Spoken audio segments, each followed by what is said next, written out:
한국인 하면 고추, 고추 하면 김치인 만큼 붉은색 김치는 한국과 한국인을 대표하는 음식이라고 할 수 있습니다. 자, 그런데 말이죠. 사실 김치는 원래부터 빨간색도 아니었고 김치의 대표적인 재료인 고추 자체도 원래 우리나라에서 재배된 것이 아니다 보니 굳이 따지자면 붉은색 김치가 진짜 근본 있는 김치다 라고 하기에는 조금 무리가 있을지도 모르겠습니다.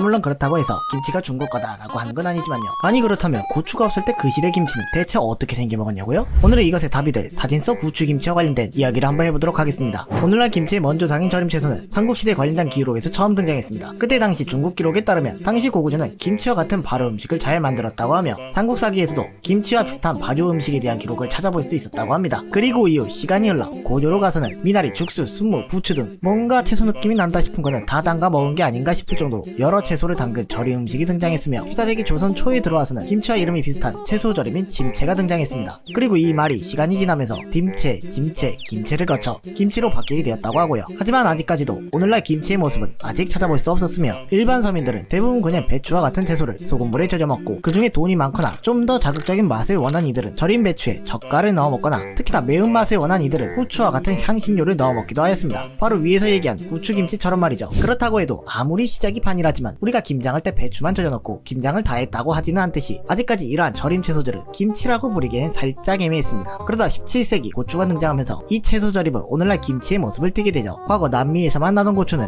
유럽, 그 중에서 포르투갈을 통해서 일본과 중국으로 전해지게 되었고 이 일본과 중국을 통해서 조선으로 고추가 전해지게 되었다고 합니다. 하지만 당시 조선에서는 고추를 독초로 여겨 경계하는 시선이 많았고 그러다 보니 지금과 같은 인기는 아예 상상도 못할 정도였죠. 하지만 이는 경신대기근을 겪으며 크게 달라지게 되었습니다. 당시 갑자기 지구의 온도가 내려가는 이상기후로 인해서 조선에는 농사가 망해 아사자, 즉 배고파서 죽는 사람들이 많았다고 합니다. 무엇보다도 임진왜란부터 병자호란까지 일본 청나라와의 전쟁을 겪고 나서 얼마 되지 않았기 때문에 그 피해는 더욱 극심했죠. 이렇게 되면서 조선 정부는 이를 위한 여러 대책을 벌이는 한편 서민들은 비싸진 소금을 아끼기 위해서 대체품을 찾게 되었고 소금만큼 자극적인 맛을 내던 고추가 이때부터 인기를 끌게 되었습니다. 뿐만 아니라 이렇게 되면서 김치 제조 방식도 소금만 넣는 것이 아니라 고추와 소금을 같이 넣어 먹는 식으로 바뀌게 되었습니다. 그리고 이 시간이 지나면서 고춧가루가 사용되기 시작하고 드디어 우리가 아는 붉은 김치가 생겨나게 되었죠. 이후 살균 효과가 뛰어난 고추의 사용으로 유통이 활발해진 젓갈과 같은 다른 해산물도 쉽게 넣어 먹을 수 있게 되었고 추가로 여기서 시간이 더 흘러 이파리가 많은 배추로 만든 김치가 대중화되기도 하였습니다. 그리고 이렇게 고추와 젓갈이 들어가면서 다른 어디에도 없는 우리만의 김치가 만들어지게 되었습니다.